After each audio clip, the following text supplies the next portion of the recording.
And we're live. This is Constitutional Roundtable. My name is Andrew, the Citizen 1776. And with me, as always, is Douglas V. Gibbs, Mr. Constitution, and Brady, the War Hamster. How y'all doing? Doing good. Happy Friday. Yeah, it's How Good fast Friday. has the year gone? It's already a couple weeks before Christmas. Yeah, and can you believe we've been doing the show for 16 weeks so far? Wow. Well, Doug and I started 16 weeks ago. Brady hopped on the wagon 4 weeks in. So does that mean if he leaves the show, he's fallen off the wagon? Yes. That's a good one. So I'm trying to. Sorry, my mind works in mysterious ways. Oh, that's okay. We have a comment already. Oh, hello, Tracy. Yeah, I'm back this week too. So everything's back to normal. Well, cheers, everyone. Thank God it's Friday. Yeah. I had a very long week. Very busy. Yeah. Yeah, I'm going to enjoy slipping in tomorrow for the first time in ages. Oh, there you go. Here's a question, because I did have a chance to watch the replay. What was that GH guy talking about? He was a troll. I responded a few times, and Brady smacked me for responding to him. Well, what did he say initially that got him in the timeout for 300 minutes or whatever? It wasn't what he said. It was how he said it. He types out these full paragraph questions, like boom, boom, boom, dominates the chat, and it gets disruptive for everybody else. They won't be topical to what we're talking about. He wants to get into a confrontation. Yeah, it's an absolute troll, and that's not the mood of that class. We're actually teaching a class. Yeah, it seemed that way. It seemed very. I mean, I get everybody's got an opposing view, but at some point, it's like, was your intention to listen, or was your intention to cause problems? Well, then that's what I said when I responded to him. I said, hey, I don't mind people who disagree with me posing legitimate questions. I'll answer them, no problem. But if the purpose is to disrupt and becomes this circular reasoning kind of, trap, then forget it. Maybe it was because he was a class and he was like channeling back into his little bully self whenever he was in like middle school, throwing paper wads at the teacher or something. He did come across as a petulant child, but Well, children act. What Dave Ramsey says this, and it makes me laugh because it's so true. Children act off of emotion, and adults act with logic and reasoning. Well, most adults. Yeah. Well, okay. It's one of those where, like, typically the person with gray hair should have wisdom. Typically, the adult should have logic and wisdom. Typically. Yeah. No, I've got someone in my world who's like 37 going on 12. So, Yeah, Tracy, it is mostly troll free. We usually, I'm going to be a more ruthless troll bouncer because that was ridiculous. But no, we live in a world of woke culture where people their default is to go into the emotional response, and that's why our political conversation or discourse nationally is so what's the word I'm looking for? Just completely distorted or dysfunctional. Well, and the infiltration into our own groups is incredible. And what happens is one or two people like GH can act up, and they expect you to then bend over and bend to their ways. I shouldn't say bend over, but bend to their ways.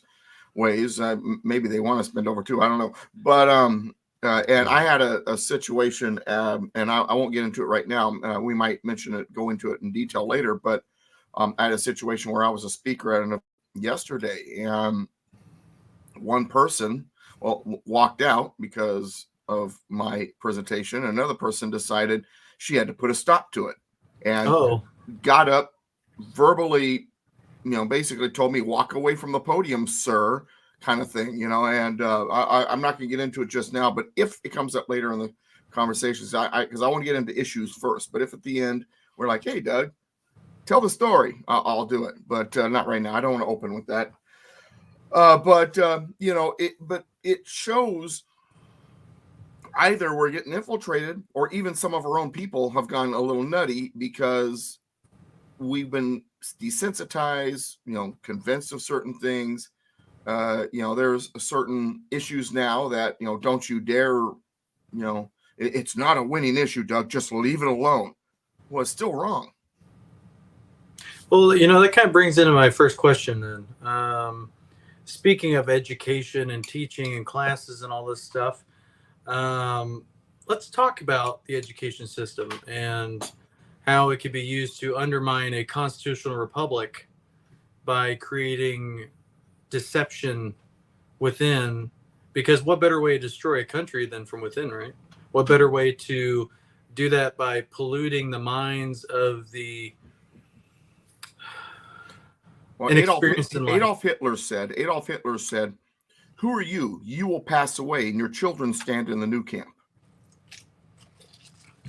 So let's talk about that. Let's talk about the constitutional, the effects on the Constitution and on our country through the education system. Because I'll tell you what, through the education system, it seems like it's done nothing but inbreed ignorance and stupidity and godlessness. What's the number one cog of restoring a constitutional republic? Having a Christian background, a Christian foundation. Yeah, virtuous society. Yeah, absolutely. So what better way to do that than to introduce the Big Bang Theory and take away God creating the universe, or taking Bibles out of schools, or not allowing people to pray unless you're one of the other weird religions or whatever. That's okay, or you could pray to your transgender whatever, but you can't pray to the one true God. What better way to destroy things than from within? So I guess let's talk about that today.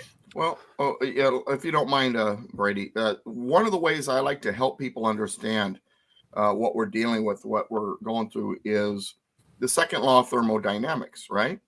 Most of us are familiar with that. Second law of thermodynamics basically says that things go from order to disorder, without getting into all the details and all that. So if left to its natural devices, and there's nothing that interferes, redirects, or whatnot, then everything is going to go from order to disorder. That's just the way it is. And so when we are not active, when we are not actively defending the Constitution, making sure those principles are followed, making sure we have virtuous, doing the things that keeps it on course, then society, everything will naturally go to disorder, entropy, whatever you want to call it. And we've seen this cycle over and over in history. And I'm not just talking Constitution, I'm talking where society goes from moral to moral depravity and so on and so forth. We even see it with the settlers, the first settlers of the English colonies, where they had shown up, seeking religious, freedom, religious opportunity to worship as they wanted to because they were escaping persecution. And with that religious liberty, they were a very religious lot, a very virtuous society. And once they got past the communal way of doing things, things were good. And then we talk right about 100 years later, when the first settlers are showing up, we've got a pastor at a church going, whoa, we've strayed. And only about 30 or 40 years after those early settlers, the pews were getting so empty in the churches that the local pastors in Massachusetts had come up with this idea of what's called a halfway covenant. We'll water down the word. That'll get people into the church. We'll tell them, hey, it's okay if you're, really sinful. It's as long as you're good 51% of the time or more, then you're okay. And society had deteriorated to that point within 30 or 40 years.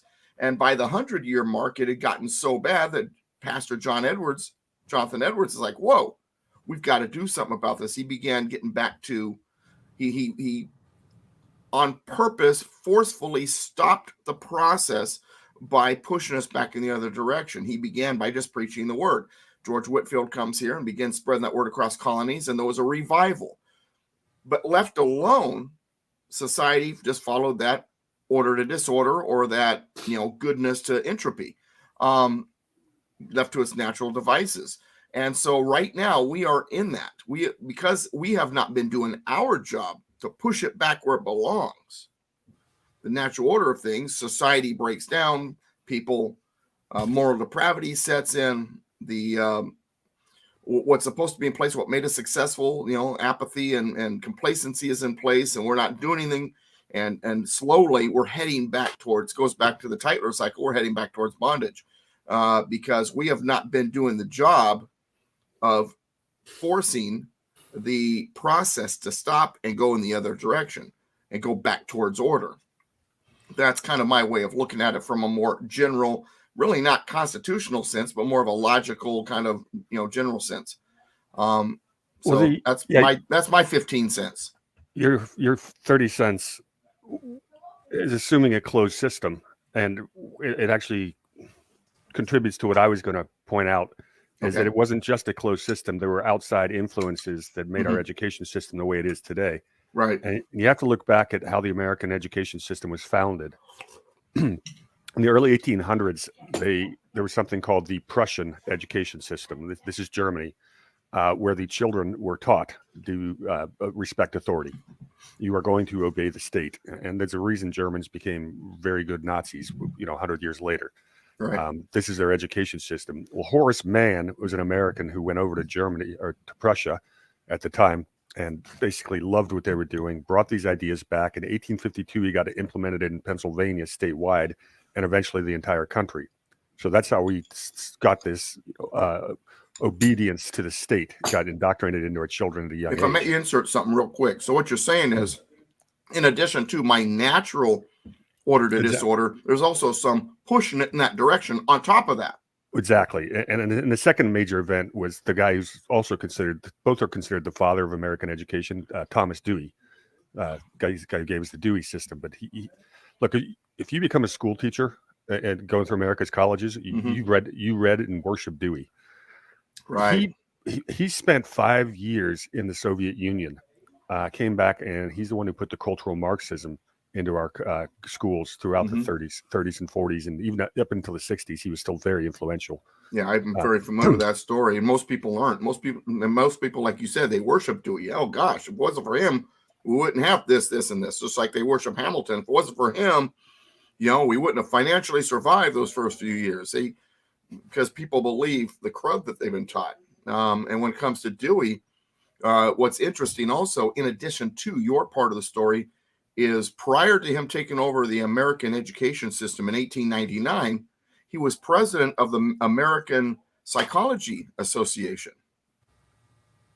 So just be aware of that too. So he's not only got Marxism, leftism, whatever you want to call it, thrown in there, but a little psychology to, which, in other words, he knew how to play the mind games. There's no difference. If you really look at the etymology of all the big names in social sciences and psychology, they're all basically tied to the same school of thoughts and these same universities that gave us Marxism and eugenicism. It's all tied together. I mean, let me ask you both the question real quick online with that. Whenever you said that communism was, or that he brought back communism and all that in the 30s, from I heard a guy in an interview who's talking about his parents were big, and it was either his parents or grandparents that were big into the communist movement in America in the 30s. Also, there was a huge Nazi following in America in the 30s. Are they connected with this? Well, yeah, that's one of the things I've been talking about since I got on your show is the American fascists. You got to remember, it was American Wall Street interests through Sullivan and Cromwell, Brown Brothers, Harriman, and a couple other firms that financed the Nazis. These are the same people that put together the business plot and tried to overthrow FDR in 1933. They tried to keep the Americans out of the war because they wanted to protect their investments in Nazi Germany. So yeah, we did have a huge fascist movement, and we still do to this day. And you can make the argument that the fascists actually won in America, and that's who controls our country today. It's these same people and their descendants or ideological descendants. What's interesting is the fascists came across as they were anti-communists. And really what fascism was it realized they were socialists just like the communists, but they were realizing communism wasn't working because the private sector had been completely diminished. So they thought, okay, we're going to do a different version of it. Yeah, they wanted to use. They basically wanted. It's all about power to these people more than it is ideology. But they wanted to be able to use the government power to enrich themselves and let them live above the masses. So what they did is they allowed the illusion of the private sector to remain in place, but still did the same thing to it that the communists were, just through heavy regulation and mercantilism and all of that. Yeah. But it's really the same thing, just by a different, just by a different manner. And these people would have convinced themselves, and that they actually believed this, that they were doing good, that this is the right way. We have to stop the global communism. They had to. And they would call themselves deep Christians. They were Puritans. These are Yankees for the most part. It's Eastern establishment. Two sides of the same coin, so to speak. Yeah. Hey, what's going on, KP? A buddy of mine just showed up. Okay, very good. I think that's him. I think that's him because of the Atomic Surfer's name. Am I right? And I apologize if you see me taking a bite every once in a while. I haven't eaten since this morning, and so. Anyway, so that's education, and that's we were fascist. Yeah, that's all ties into this eugenics movement that's been going on for 150 years. It's the same people, same ideas that have been going through those schools. They were technocrats in the 30s. They wanted to do all these kind of eugenics types ideas. Well, what happened is when the atrocities of the Nazis, taking all those ideas to the nth degree, were made plain to the world, everyone was so disgusted by it that it went hiding in the shadows for several decades, and now it's come back out with new names. We are run by the technocrats right now. That is these people that come from the think tanks, the university graduates, so they're foreign affairs policy. This is a technocratic world. And the fascists and the communists and all of the other tyrannical beliefs that are around that, they've all kind of they're all kind of combined together now. They've become allies because they have a common enemy, liberty. Yeah, that's exactly what it is. All the isms don't matter. That's just a different definition of tyranny, and it's never been about right versus left. It's about liberty versus tyranny, and that's the fundamental proposition of the entire battle. That is it in one sentence. What about Rockefeller's role with the education system that he had implemented?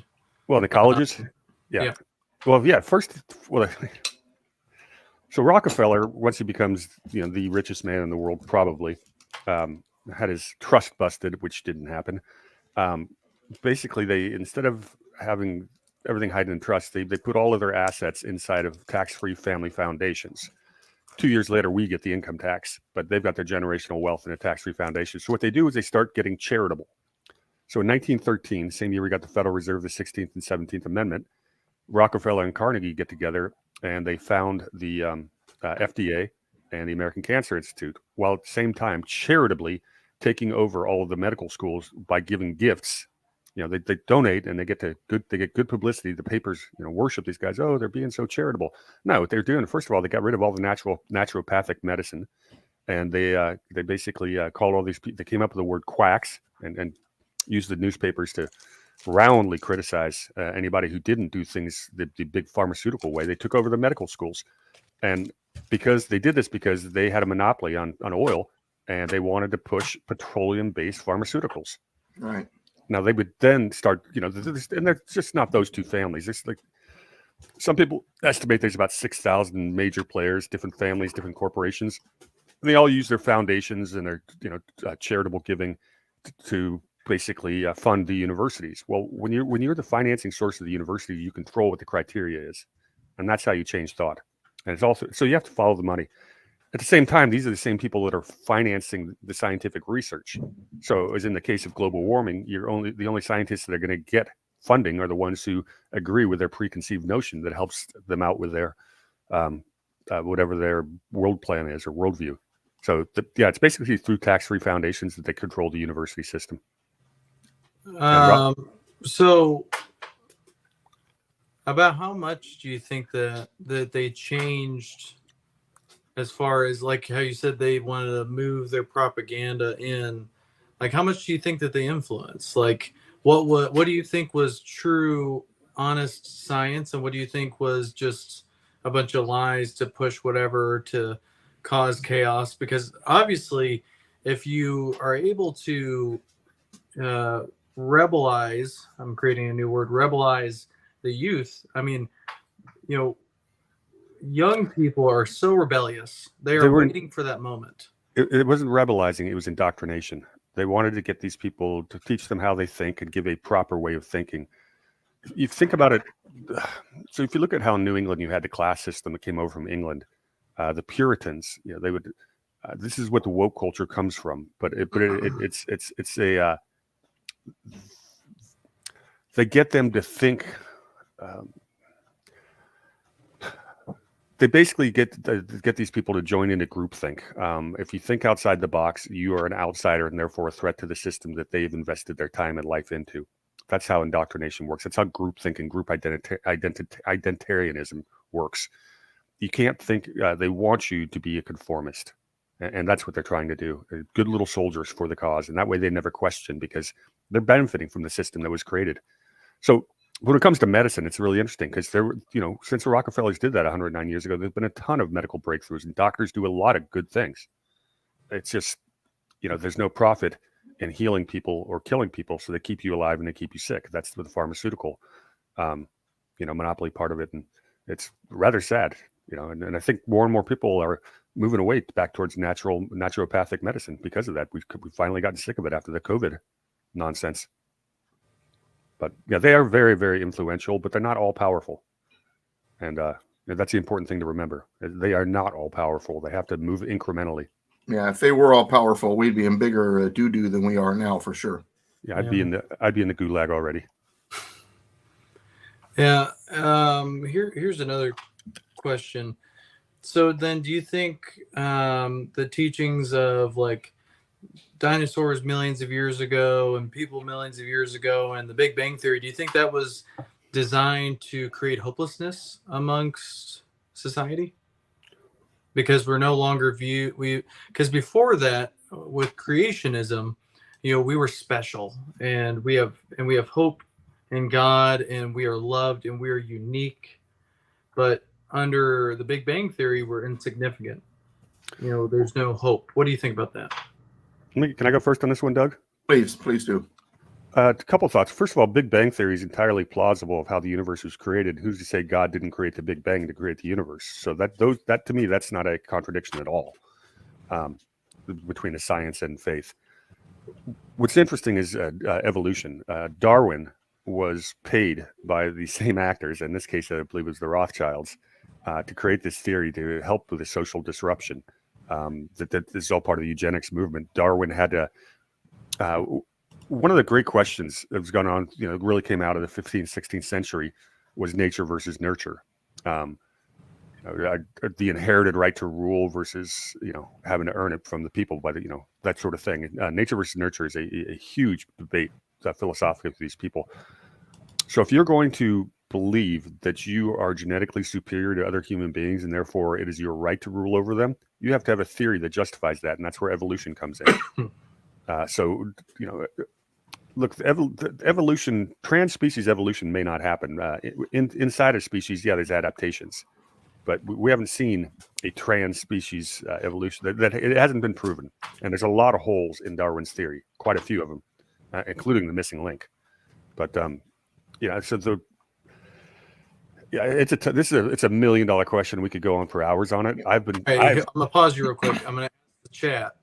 And if you're watching this later, I want to poll who wants us to go down this rabbit hole eventually at some point. And we could do it as a separate show too. Yeah, I do want to bring up though, the breaking America and all of that. Brokenness is part of the tactic, part of the scheme. I mean, that's why we have so many homeless. It's a part of a cycle of brokenness, fatherless homes, incarceration, and so on and so forth. Frederick Douglass, who's one of my favorite people in history, once wrote, "It is easier to build strong children than to repair broken men." If you're able to create a society of broken men, you've got them under control. And in today, we have a lack of family formation, nuclear family.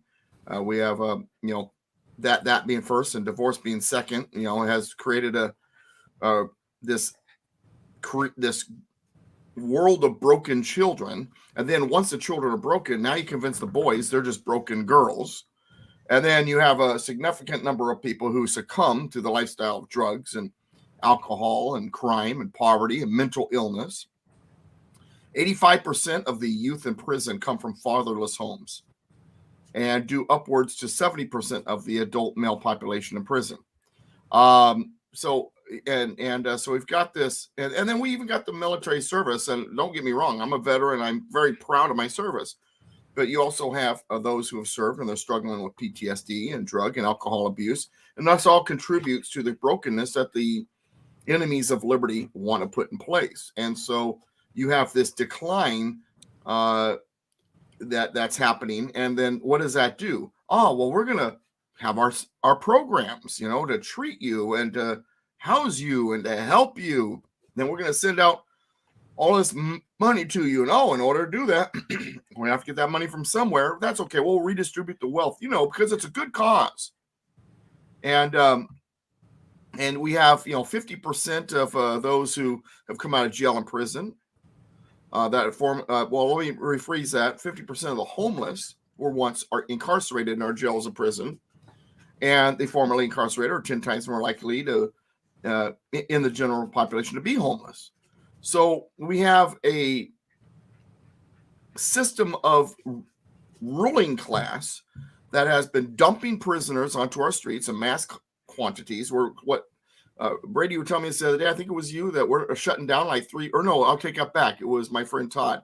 We're shutting down 3 prisons, and they're reducing by 1 yard all of the other prisons here in California.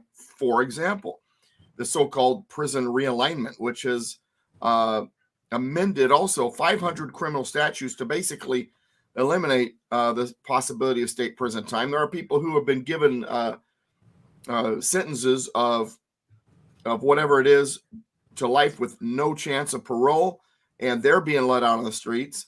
Propositions 47 and 57 in California eliminated prison sentencing for scores of would-be felons, releasing thousands of prisoners before their time, and so on and so forth. And this is all about creating a system that's of broken people. It literally sounds like Gotham. Like you just described what sounds like Gotham and Batman.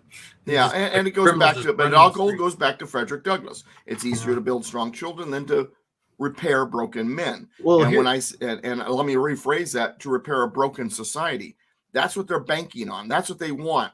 So they've done everything they can to make sure that they've successfully integrated people into society that's going to bring down society. No skills, no prospects, no money for housing, and no family to speak of. And so government's got to come in and swoop in and save society because of this system and they act like, oh, well, we don't know why, homeless is so huge. And they know why. They created it, but they created it on purpose. And in fact, Governor Newsom is in the process of closing also the last facilities in our state juvenile justice system. We don't want the kids to start, it's just mean to these poor kids. So we had 10,000 youth that were incarcerated, and another 10,000 that were in California Youth Authority's parole system. And the realignment basically sent a handful of state inmates to county jails, and then the juveniles were sent to county juvenile detention facilities, and shorten their time incarcerated, and then they get pushed out because there's no room. And so and then you've got aside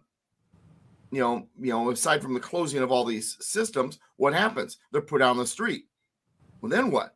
Oh, well, government's got to swoop in and help them. So it's this, once again, it's this continuing cycle, and it's all about breaking the system. It's all about brokenness, because if we're strong men, if we're taking care of business, then they have no room to try to take care of business themselves. So we need to be broken so that they can swoop in and insert government control.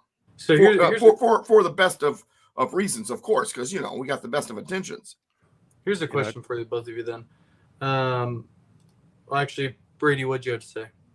Well, the great Tom McDonald who is a rapper, has a really good quote that sums up what Doug just said. And it goes, I think the elites are real, but they're not drinking baby's blood. They're creating chaos so they have something to save you from.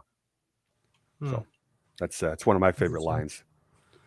Yeah. So and that's the point. Real quick. And so when I talk to my classes about the political spectrum and the right and the left, and how the Constitution is dead center, and the far right is anarchy, but it's not really far right, because when there's anarchy, what happens? The very people who cause the chaos, when people start crying out for order, are the ones that are turned to create that order, and it winds up becoming an oligarchy. And so, unless we're on the Constitution, which is dead center, and everything else is pretty much to the left of the Constitution, except for maybe anarchy and pure democracy, which both wind up to the left anyway, oligarchy. So we really don't even have a right wing. Everything's to the left. And I'm not. I know Brady wants to get into the up down thing, but bear with me here. But that's the idea. The Constitution is the obstacle, and so we have to put. So we have to throw everything into chaos. So when the people start crying out for order and they blame the Constitution, well, the Constitution is a suicide pact, don't you know? That kind of thing, and that's how they do it. They throw everything into chaos, and then they become the champions. They came swooping in, and then suddenly you're in bondage, and you don't even realize how you got there because you asked for it. So my next question would be mainly to Brady because of the financial part of it, but also obviously I want to hear what you have to say about it too, Doug. Would you say it all started with encouraging women to no longer be homemakers and become working out in the field? Oh, that's certainly a part of it. They realized they could double their tax base for the government. They also realized. Let me say this real quick, and then you could roll with it, because I heard somewhere that the start of the destruction of the family was when, because the father's the head of the household, and this is not a sexist thing. This is not a whatever, right? It's best if the mom is home to nurture and watch and take care of the children. Mm-hmm. And in fact, I don't remember if it was all cultures or a lot of older cultures where the mom would actually have the child up to like 12, and then the father would take over from there and up into adulthood. But would you say that is the first part of breaking up the family and causing chaos by taking both parents out of the home? Because then what happens? Your kids have to go in daycare. Your kids have to go to school, and there's no option for homeschool. So that forces them into the indoctrination. That forces them into not having as much parental guidance, which allows them to be mischievous, because the Bible does say a child left unto themselves disgraces their mother. And I'm paraphrasing that. Well, yeah, that's part of the technocratic, autocratic dream, is to have all the children raised by the state. But I'm gonna take you a step back to 1934. Yeah, when Hitler became Chancellor of Germany, the Jewish communists realized their days were numbered, and a group of professors, Jewish communist professors at the University of Frankfurt, came over to Columbia University, 9 of them, and that's what they call the Frankfurt School professors. They gave a 10-step platform to how to destroy the United States from within. It was not just breaking up the family, it was attacking the church, getting rid of all the core pillars of what makes American society great, what was great about our culture. They've been attacking that through the institutions, mostly educational. One of the biggest ones of these professors was a guy by the name of Marcuse, who taught right down the road here at University of California, San Diego. Now, these are the professors that instigated the 1960s unrest. So they were coming at us from a bunch of directions, but that's your source, is the Frankfurt School in 1934. It took them about 30 years to get a foothold, but they did a heck of a job. So yeah, they went after the family, they went after the church, they went after all the institutions. What is it? Homosexuality was promoted. Can you define a woman? That all comes from Frankfurt School. That is cultural Marxism, and that's you can look it up. Frankfurt School, 10 pillars of communism to break up America. We could do it right now, and they've done them. Yeah, the Communist Manifesto and the 10 planks of communism. Yeah. Here's another question. What is navy bean soup, Doug? You don't know what a navy bean is? Evidently not. Go ahead. It's a white bean that's very similar to the Great Northern bean, but it's not. But it doesn't create as much of a thick of a broth. Get some ham in there, and I'm guessing it's something Good to do soup. with the Navy, though, doesn't it? yeah. Now I did throw some other stuff in there, so it's kind of giving it a reddish color. Typically, it has a more of a kind of a gray color, which makes sense, right? Because if you're the Navy, you're haze gray and underway. But I thought it was because everything was surplus, but yeah, no, yeah. Hey, I was a sailor. Of course, I'm eating Navy bean soup. Would you expect it? And of course, I'm getting ready to eat munch on some pistachios, political pistachios. So I'm just saying. You know. here's another question. Yeah, no, I had a very busy day today. I've got like a meeting, a radio show, and then I guess party meeting to conduct tomorrow, and I haven't had time to hardly do any of the stuff. So today was like pull it all together because I haven't done anything towards it all week because I had a busy week, and so I had like ate a bowl of oatmeal this morning, and then as I'm getting ready for the show, I'm like, I haven't eaten all day. I better make something real quick. And the Navy bean soup is already in the fridge, so he just had to heat it up. Constitutional roundtable. It's funny. All right, so yeah. Before you go, I actually love to cook, by the way. Also, I am one that cooks. My wife doesn't cook. I'm a lifelong bachelor. I've got some kitchen skills. I have to, otherwise I'd be starved to death. Hey, Andrew, before you finish up all your questions, before we cut off today, I've got a constitutional topic that came up today that I really want to get into. Probably take 5 or 10 minutes, but just make sure we save time for that. Well, how about? Well, I was already planning on doing a topic transition anyway, so I guess let's conclude with this topic. What is the applications that people could take away from this discussion about the educational system? Get your kids out of school, public schools. Homeschool your kids. Yeah, that's the first one. But the Department of Education is unconstitutional in the first place. It should be handled at a local level. Our education, and we should have teachers that are not indoctrinated by this. And if there's any government funding, it should come from the states, not the federal government. Right. 100%. Keep it decentralized, right, Doug? I think that's one of your favorite words, Doug, is decentralized. Yeah. Decentralize and localize. Yeah. All right. So let's go ahead with Brady's topic. And then if we have time, we'll go on to another topic. Maybe we can make the last one or fun. Maybe tell my story about yesterday. But anyway, go ahead. So today, the North Carolina Supreme Court struck down a constitutional amendment that had been put through legally by their legislature for voter ID. The Constitution said it was racially discriminatory purpose and it violated the state's constitution. Well, okay, so there's going to be a challenge to that. You don't want your state Supreme Court overruling your state legislature who basically put in a constitutional amendment. They are not super legislators. So where it gets interesting, and someone said, this has got to go to the U.S. Supreme Court to be appealed, which we'll eventually get to. So I go, here's where it gets ironic. You're literally going to be arguing against judicial review to the body that unconstitutionally gave themselves judicial review power in 1803. Yeah, that is interesting. And when it comes to voter ID, I think I saw a poll where it said 65% of Americans support voter ID. Number one. I've seen Number two, is it higher than that? I've seen it higher. Yeah. And Article 1, Section 4.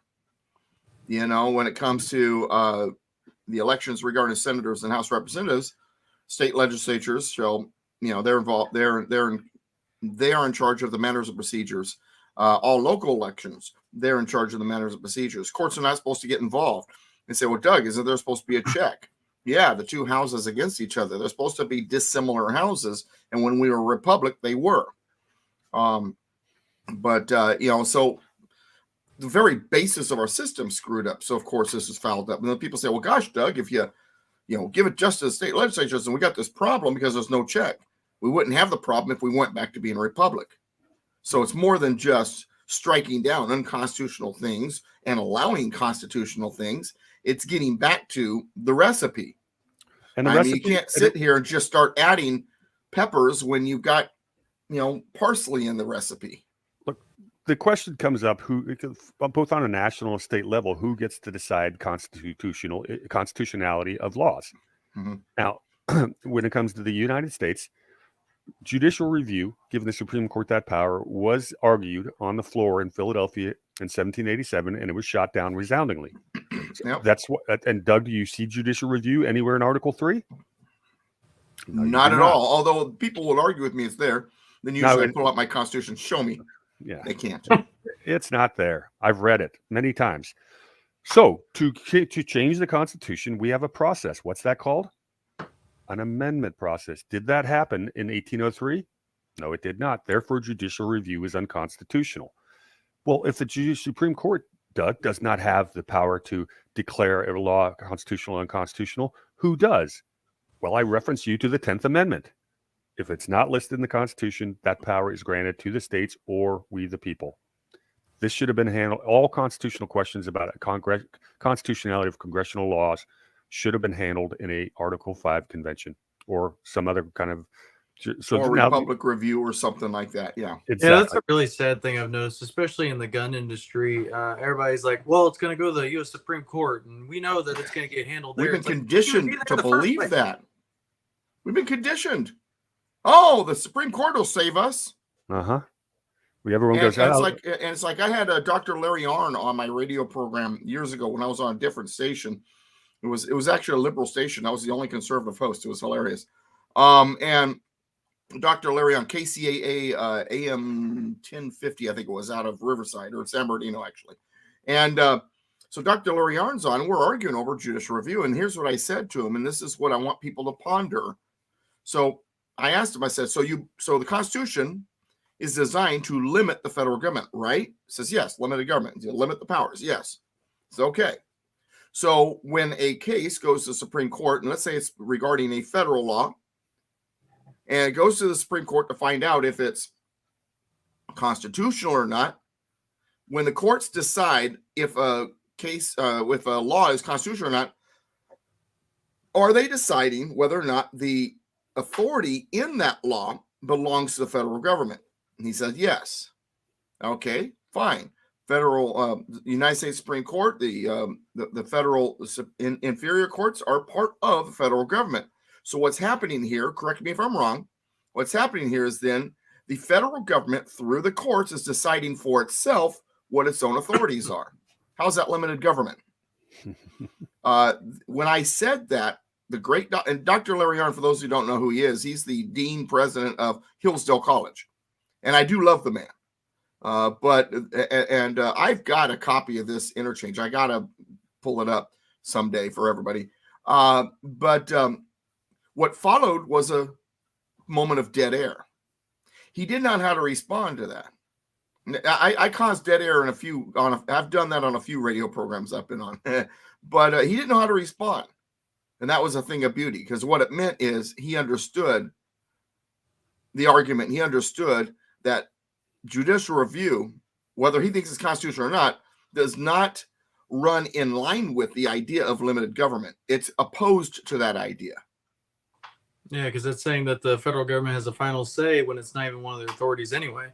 Yeah. Which it's like me raising my son, but then he's like, I don't like what you said, so I'm gonna go to the neighbor and have him, tell you how it's supposed to be. Like it doesn't work that way. No, it's even worse. It's like him saying, no, I'm going to go to my sister and let her decide. That's even worse. So that's what's really happening, because they're all part of the same group. Yeah. I took the liberty of pulling up the North Carolina state constitution. Okay.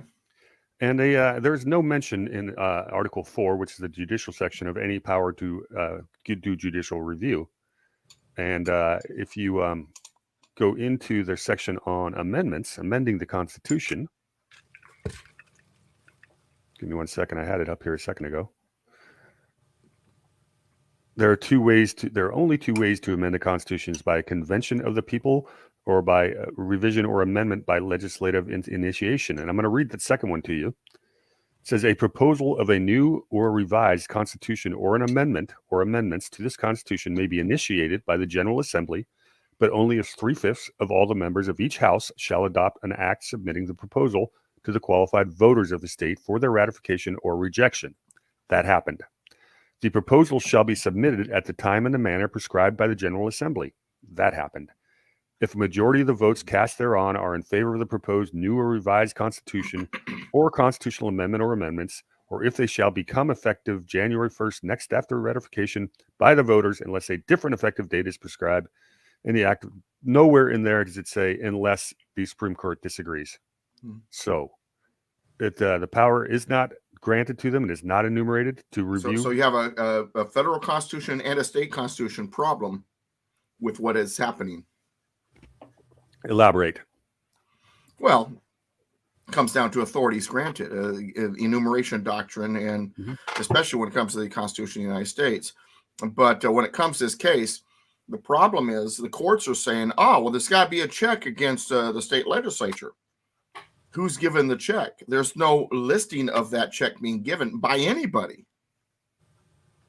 So it doesn't exist. If it doesn't exist, then that means it needs to be left to the legislature. But then that goes back with what I said earlier.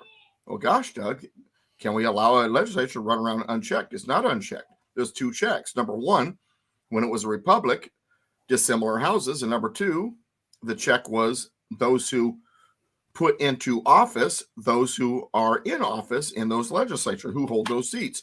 The people in one house and the county legislatures in the other house, back when the county legislatures were appointing the state senators, one per county.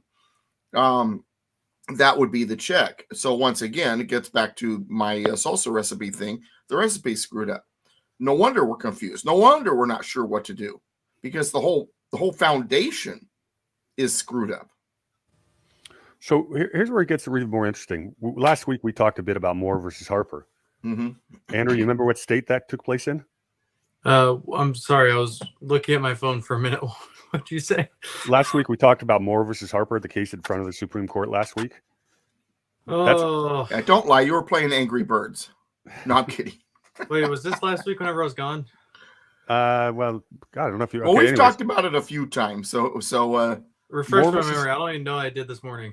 Moore versus Harper is in front of the Supreme Court right now, from North Carolina, same state, as having the same issues, same court, overstepping its bounds. So the decision, the opinion that's written in Moore versus Harper is going to go a long ways to determining this, although the arguments are going to be different. If you take this case to the Supreme Court, then you are actually challenging the concept of judicial review. That is a big deal. The Moore versus Harper. That's a very good observation. But you know what else it also tells us? North Carolina needs new state judges. Yeah, well, funny you should mention that. Now they've got. I happen to look that one up. Oh yeah. How do let's pause just for a second, audience. This is one of the best researchers I know. All right, go ahead. I'll find it here in a second. Yeah. Funny you should say that. I just looked it up. I hear that often, Andrew, in my life when I hang out with Brady here. Removal of judges. Removal of judges by the General Assembly. Any justice or judge of the General Court or of Justice may be removed from office for mental or physical incapacity by joint resolution of 2/3 of all the members of the House, the General Assembly. Any justice or judge against whom the General Assembly may be about to proceed shall receive notice thereof. So it says they can do that for disability or, losing your mind. Additional method of removal of judges. The General Assembly shall prescribe a procedure in addition to impeachment and address set forth in this section for the removal of a justice or judge in the General Court of Justice. So that tells me then it's possible. Is it possible they could be removed for maladministration of office? That's my question. Yeah, and I think they've got a pretty strong conservative majority in the legislature in North Carolina. There was another section here that talks about the makeup of the Supreme Court. It shall be made up. The Supreme Court shall consist of a Chief Justice and 6 Associate Justices, but the General Assembly may increase the number of Associate Justices to not more than 8. So, in the event, put a limit on it. Yeah, they did. Sounds like an amendment we need to throw in there at the federal level at the next or at the first maybe Convention of States. Keep that on the back burner, Doug. That may not be the worst idea. So we got a showdown going on in North Carolina. So it's gonna be a fun one. I love how Doug laughed at me. He's just, you could tell you're you're ashamed just because you like. I get a kick out of everybody. Trust me, I'm funny that way. I'm a person observer, and Andrew, you are an interesting, fascinating individual. If I was a mad scientist, I would be ready with a scalpel and a few nurses to no, never mind, dissect you. No, that's not true. Boy, that one got dark quickly. Yeah, nah. Uh, Now I do enjoy watching people. I get a kick out of people, but see now. I want to address conservative cowboys. Senators are supposed to be the check on House and federal government for states. Yes, in a sense of oversight, absolutely. But because the senators are no longer representative of the states themselves, in other words, the state mechanism, the state governmental apparatus now has no suffrage in the Senate, that oversight has vanished. And I mean, I could go through a list of oversights for the states. They're supposed to be in place that are gone. And that's part of our problem is, as the old saying goes, the inmates are running the asylum. The oversight over the inmates has been removed, which is all of the mechanisms that allow the states to be that oversight. That thing called being a republic.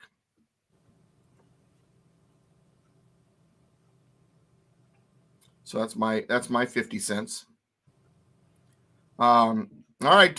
So is there anything else that you wanted to cover, Andrew, before Brady launches anything and I want to tell my story? Well, I am kicking around the idea of starting a segment for Brady near the end of the show. That's going to be called Secret Hamster. I'm afraid to ask. Secret Hamster. Yeah, instead of Secret Squirrel. Does this involve putting them into a catapult? As fun as that would be, no, that's where we put them in a hamster wheel. We shoot darts at them. But it's from like all sides, and they come out of a M134, which is a minigun. I might have a meme of that. I actually have that as one of my screens or one of my avatars. Looks a lot like what you just described, except for I'm the one holding the M34. Interesting. All right. So questions. Any questions left? As far as for the current topics, no.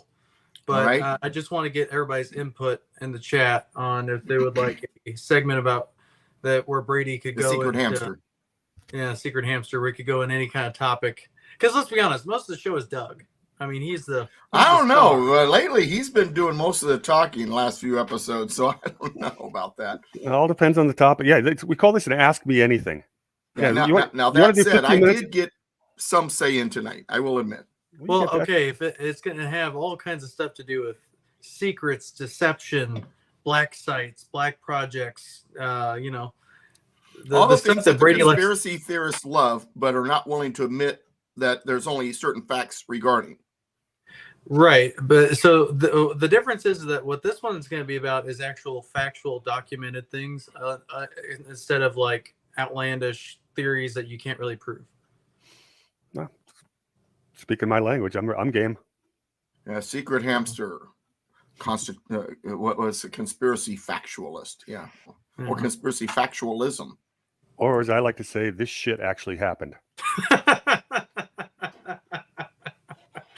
I'm not making this stuff up, people. It happened. The world is insane. I don't want to live in this crazy world. I don't want. You should have seen the crowd around the hamster last night around a fire, mesmerized by his input. I'm in the house. We're at a Carlsbad Constitution class, having our final class of the year, and it's a Christmas party instead at one of the students' homes, and someone. Later on, when I go outside to join them, and someone says to the hamster, "That's something you need to be talking about on the air. You need to, you ought to." or no, what it was is you had mentioned that there might be a speaking engagement, and then the person said you need to be talking about what you talked about outside. That's what it was. Yeah, it's the same stuff. I just did about a 20-minute synopsis on all these things. I basically explained how the history of the world of the last 300 years in 20 minutes, and mixed a little bit of Constitution stuff in there, but it was more basically connecting all the dots of who really runs the world. And I kid you not, Andrew, because I'm watching this. Everybody's leaning forward and they're on the front edge of their seats. They literally were on the edge of their seats. Well, I'm flattered, Doug. It was, some other people had some good questions and commentary. It's a pretty well-educated crowd, and it's well-educated because they've been going to Doug's class, and it was not just the Carlsbad class; it was also the Fallbrook class. Yeah, there was some people from the Fallbrook class too. That's right. So, yeah, and I like meeting a few of those. It's a pretty sharp crowd. Yeah, well, the reason for it is because, no offense to Doug, I love Doug's everything about Doug, all of his stories, the Constitution, everything like that. But sometimes I'm expecting this hook at any moment to come across and just grab me and pull me off the screen. No, go ahead. I think it was a cane. Or the shepherd's thing. But anyway, go ahead. Sometimes I got to get my fill of Brady's insight into things that he researches. Just get your Brady fix. I got you. Yeah, hey, I hear you. The longer I know him, the more often we're on the phone. That's all I got to say. Go ahead. But here's something else, though, is eventually I want to get Greg on the show, and that would be interesting. We could do that. How much he's willing to talk about, I don't know. That's okay. I'm good at asking questions where I've literally been able to convince people to tell me more than they realized, but I word it in a way where they could get away with not giving up too much. And I can still picture the final words of the show after it's all over. Hey, Greg, can we talk off the air? That's always the most fun, though. When you get enough where it's like, okay, I'll tell you offline. It's like, ooh. So Greg's segment should be called "This Shit Really Happened, but I Can't Tell You About It." But I'm not allowed to talk about it. I can tell you, but I'll have to kill you. No. His would be called Redacted. I know there's a guy from Fox that has his show called Redacted, but his would truly be Redacted because it'd be like, well, you see back at beep, and then it blocks everything out. All right, real quick, let's answer two questions, and that's in the chat. Conservative Cowboy, can Moore v. Harper case repeal the 17th Amendment? No, but it would solidify Article 1, Section 4. The other question, and this is not mine to answer, where's my War Hamster Advent calendar? You might have a niche market there. I've got enough pictures to do it. Enough. What's an Advent calendar? Am I too young for that, or too old to not know what that is? It's during the Christmas. You open up a different. The thing with the chocolates. Yeah, well, sometimes it's chocolate, sometimes there's scripture. There's all kinds of different Advent calendars. I grew up with the ones with chocolates, but I would sneak in and just take all the chocolate. Tracy, I will do that next year if I can. I just put a note to self: Advent calendar with hamsters. Duly noted. All right, so we'll sell it on the new site, Doug. Yeah, well, something I've been wanting to do for a couple of years is also a almanac, but in the Benjamin Franklin style. You do an almanac every year. You hook it up to a kite with a key? Yeah, but no. You ever? No. Wow. The fire station. Are you not familiar with Benjamin Franklin's almanac? No. Oh, okay. That's probably because I'm from Cheatham County. Poor Richard's almanac. I know Poor Richard's. Is that related to Franklin? I've got a. Excuse me, everybody. You're going to see the side of my body for just a second. No, I'm just kidding. All right. This is a book that holds all of the pages of his almanacs. He would publish these almanacs before the Revolution. Do you guys notice? Notice how he spelled almanac? Yeah.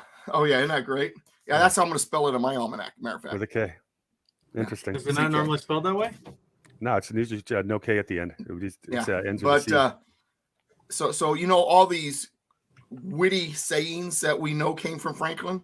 A large number of them is because of his almanac. Interesting. All right, so Doug. So Benjamin Franklin wrote the Poor Richards. I'd never made that connection. I know Yeah. about Poor Richards, but I did not know it was. And he didn't put his name. He went by Poor Richard. He actually created a character as the publisher and author so that people could better relate to the writer. Here's a question. All right. Nobody knew it was him at first. After this question, then we're gonna get to Doug's story. But all right, in the National Treasure movie, the first one, have you seen it? Of course. Many all right, times. the one where he talks One of my favorite about, movies. the one where he talks about Ben Franklin had like an alternate, like he would write an article or something for like a newspaper or something, but it went under like some lady's name or something something. Yeah, You know what I'm A talking pseudonym. Yeah, Yes. yeah, but it was Sybil. No, the Cyrus Dogood letters. Yes. Are those real? Yeah, I think that was it. It was something Dogood. Yeah, a lot of the Federalist papers and the Anti-Federalist papers was written under pseudonyms. My articles are going out under a pseudonym. In fact, the first one went to print today. But are those real though? Did Benjamin Franklin really do that? Silence For a number Dogood, of reasons. Yeah, Silence Dogood was the name. Yes, that's Silence what it was. Dogood, yeah. Okay. For a number of reasons. As we got into the Revolutionary period, it was to hide their identities because they were basically committing high treason. Another set of words that you heard from the National Treasure movie. All right, quick follow up: is there really a national treasure? I'm going to go. Only Ben Franklin knows. I would go with the look. I have studied Freemason history and legends and stories and myths. The legend of the King Solomon's treasure. At one point in time, it was real. That treasure went somewhere. Mm-hmm. The sacking of the library at Alexandria, a lot of those documents were evacuated before it happened. Right. That happened. This is some of that stuff may have survived. So this is one of great mysteries, and I hope we someday find the answer. But as of right now, no, there's no actual documentation. Probably the last relatively reliable sighting of the quote unquote international treasure would have been with the Knights Templar. And that's when they went to when they first got to Jerusalem, they spent 3 years digging for something. And that's pretty well documented from Islamic sources talked about that. Some of the old Muslim writings. We don't have that in Christian writings, but there's something there. But where it is, And for a more general answer, also, there are many treasures out there. Whether or not there are ones that have been hidden by secret societies or secret parts of the American government, or that we have something that is of historical significance that's hidden somewhere. We don't know for sure, but I do believe there's a number of those out there. So I think the National Treasure movie is kind of onto something. And I'm into that kind of thing. That's the reason why one of my favorite shows that I watch when there's episodes is Expedition Unknown with Josh Gates on Discovery Channel. I watch quite a bit. That show makes my wife so mad because it's always like I get all excited and it turns out to be nothing. It drives her nuts. But my wife and I watch that show together because it is. We as human beings, we strive for the truth. We want to discover. We want to know more. We want the answers to these mysteries. And I think we naturally kind of head towards those things. And I do think there are things that I don't know what they are, but I do think that there are things like that out there. I'm going to throw out a theory here, and then I want Doug to, and we need to address Conservative Cowboy's last question, but let me throw out the theory to finish this national treasure question. Okay. If it's anywhere, I suggest it's in the vaults of the Vatican. I suggest there's an awful lot of gold in the vaults of the Vatican. I would not argue. But the treasure of all treasures are in the archived libraries underneath the Vatican. Those books and scrolls, and nobody's allowed to see. Mm-hmm. That's the treasure of a lot of the world's history. There is stuff in there. I mean, I could spend 100 lifetimes reading that stuff. That is, to me, Disneyland would be to get to see the Vatican libraries. Right. Yeah. But if there's treasures, the hidden treasures, that's where they're hiding. I would say, and that ties into the Knights Templar. So conservative Cowboy asks, can Moore versus Harper start a legitimate push and case for the states to repeal 17th Amendment? Indirectly, yes. And I would say more of a no, because that's not what the issue that's at stake. No, However, but it starts the process, though, people recognizing and state sovereignty and all that. So indirectly, I think you'll. I wanted to segue this into one of my favorite things that you're working on, Doug. Okay. Is there is a path right now to Sure. challenging the 17th Amendment, and it comes from the only state that never ratified the amendment. No, they're not the only state to not ratify. They're the only state to reject it. There was 9 states that never ratified it, but only one straight out rejected it, said, no, we don't want anything to do with it. Not just no, but hell no. Yeah, basically. Yeah, there were 9 states that never ratified the 17th Amendment. 2 of them weren't states yet, Hawaii and Alaska. No need to. By the time they were states, it was already ratified. 6 of the other states were in the South: Virginia, Kentucky, South Carolina, Georgia, Florida, and Mississippi. And none of the reasons were rejection. It was just various, didn't need to, didn't get around to it, number of reasons. Then one state, Utah, said hell no. Now, the reason why that's important, now I got to grab a pocket constitution here. Reason why that's important is because they not only never ratified it, they rejected it. They never gave their consent. I'm going to, real quick, let's open up the Constitution. I know an amazing thing at a constitutional roundtable, actually open up the Constitution. Article 1, Section 4. Remember, we were mentioning that earlier. Remember regarding North Carolina? Here's what it reads. The times, places, and manner of holding elections for senators and representatives shall be prescribed in each state by the legislature thereof, but the Congress may at any time by law make or alter such regulations, except as to the places of choosing senators. That last part says that Congress cannot be involved in any law, make any law, be a part of any law that monkeys with the place of choosing the senators. In other words, that the state legislatures are choosing the senators. Who proposed the 17th Amendment? Congress. That was an illegal proposal, unconstitutional. They had no business. The only way that amendment could be proposed would be through a convention of states, the states themselves proposing it. Okay, first of all. Second, Article 5.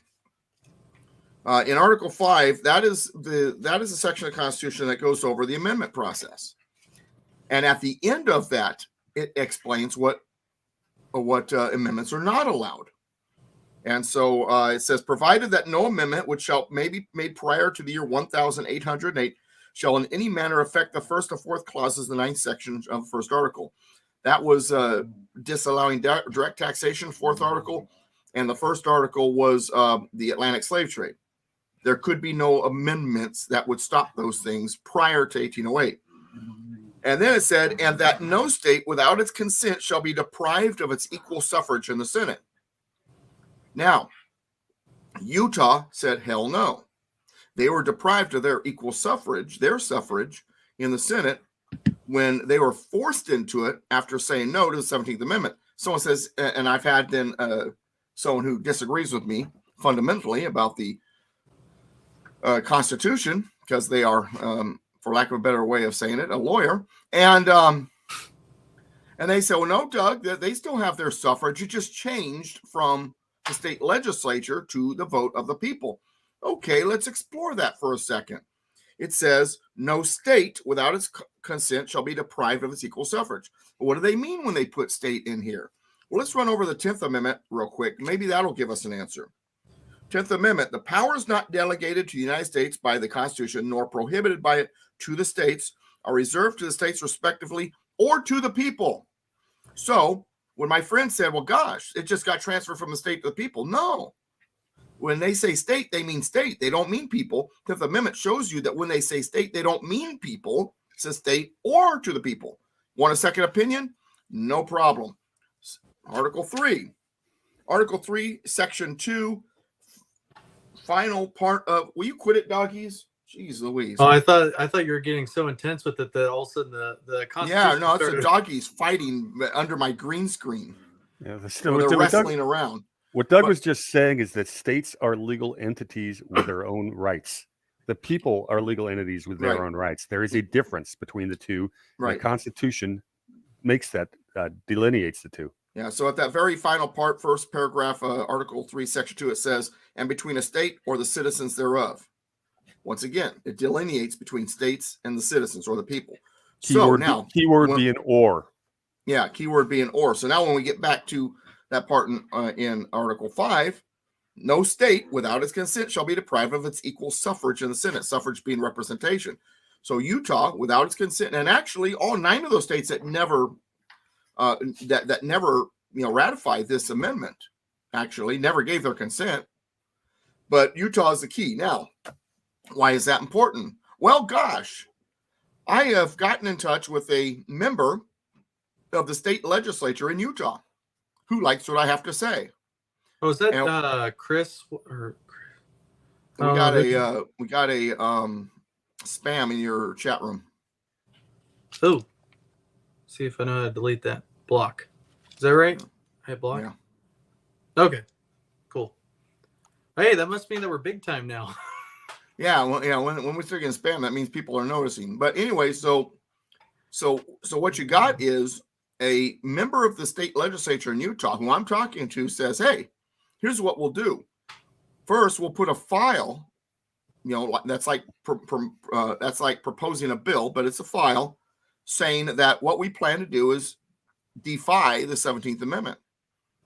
Take no action, just put the file in. There are certain people who pay attention to such things, mostly media.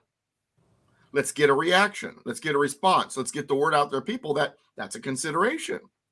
Then, after we do that, then through the petition process, which is going to be my part of the effort, we start getting the people to petition their legislators to support that file. We see what kind of response we get from the people. And as it grows, ultimately the plan is tell Utah to say, you know what? We're going to defy the 17th Amendment. We don't have to follow it. It's unconstitutional. And our equal suffrage, our suffrage in the Senate was taken away illegally, so we're taking it back. Now, to do that, of course, what they would need to do is yank the 2 present senators, and I'm sure they'd be heartbroken, messing around getting rid of Mitt Romney. Did he win or lose last? Or no, he wasn't on an election yet. No, Mike Lee won, despite Mitch actually. Mitt Romney's actually campaigning against him. Oh, really? Wow. Oh, Mike. But Lee, anyway, so they would have to yank those and then appoint their own senators, which would be beautiful. Here's the question. Basically, I mean, because you just said that. Forgive me to make sure I understood what you said. You said that Utah appoints their senators. Is that what you said? No, I'm saying they should be. They should be. Oh, yeah. Can't they? Can the state just do what they want? Like if they want to appoint the senators, they can just do once it. Once again, in Article 5, it says they cannot lose their suffrage without their consent. Their suffrage was taken away from them without their consent. They need to say, hey, we can do that because the Constitution says we can. Because you do what you did. Yeah, because technically it is. That's an unconstitutional amendment. So therefore, active right now. So if you're, state legislatures, no, you can. Sorry, my brain just spaced. Now, let me real quick sound like an infomercial. But wait, folks, there's more. So if we start working on getting rid of the 17th Amendment, that draws attention to anything that was associated or caused by that 17th Amendment. Oh, which then leads us to something called Reynolds v. Sims, 1964. Let's do that next week. You want to give a teaser and hold that off? Yeah, we just did that a couple of weeks ago, but I got something I'm working on with Reynolds v. Sims that's going to be new to it, and I'm not quite ready for it. So let's hold off on that one. Okay, but anyway, so that's the work I'm doing on the 17th Amendment with Utah. Yeah, I think I know how we can challenge Reynolds v. Sims from California, and I think we could start it next year. From California? Oh, that would be. Oh, that. Yeah. Now I'm going to sound like a lefty. That sounds delicious. Yeah, it's going to be. Hey, before we came on the air tonight, Andrew was talking about having a theme song or an intro music, and he's worried about copyright, information. It just so happens that one of my friends who's in the chat right now just texted me a video. He just says, "You guys need some music." So I'm going to see if I can play it real quick, if you don't mind me hijacking. I don't care. Give this guy a shout out. All right. Hold on, let me add it. Can you guys see my screen? Yep. Okay, pass the ad. Okay. I was about to say, your friend looks a little different. Can you hear the music? Nope. Nope. Did you check both check boxes when you went to share screen? I may not have. Hang on. Me or him? Or wait, that's Zoom. I'm not sure how they do it here now. I can't remember. Let me do this. Maybe you can play it, Andrew. I'm just gonna put the link into the chat, and maybe Andrew can play it. Okay. So stop share. Hang on. You're asking me to do technology stuff. Well, let's see if it works. Are you sending it to me? No, I just put it in chat. Oh. That's my buddy KP. It's his band, or I think it is. But the music was sounding good on my end. For some, I'm not sure how to share the volume when I do videos. I got to work on that with Yeah, well, on Zoom, there's like 2 little boxes you have to check. I can't remember the last time I shared something through these guys. Sometimes I had issues on my Mac being able to play volume, but oh, was it on YouTube? Yeah, I just sent the YouTube video. Just text it to me. I can't text. Well, I guess I can do. Yeah, I can do it with my phone. Hang on. Bear with me. While he's doing that, Doug, share your story. I've been trying to get you to share it the whole time. Oh yeah, no problem. So I'm a public speaker. I speak to different groups around Southern California, and every once in a while out of state. So, if you guys are willing to pay for my travel and a speaker fee, let me know, and I'll come out to where you're at. But anyway, and I speak to a variety of groups.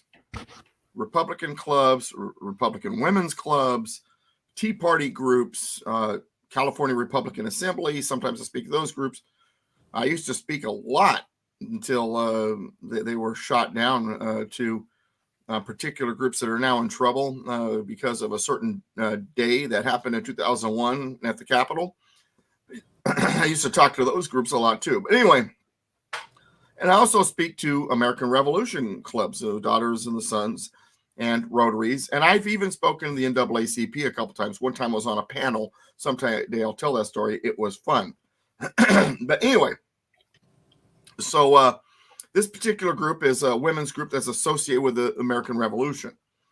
And knowing that this group is not necessarily a quote unquote conservative group or quote unquote constitutional group, and that there might be those who may disagree with a handful of things I say, I tend to, with these types of groups, change my words on certain things. I'm not necessarily censoring myself or trying to be politically correct.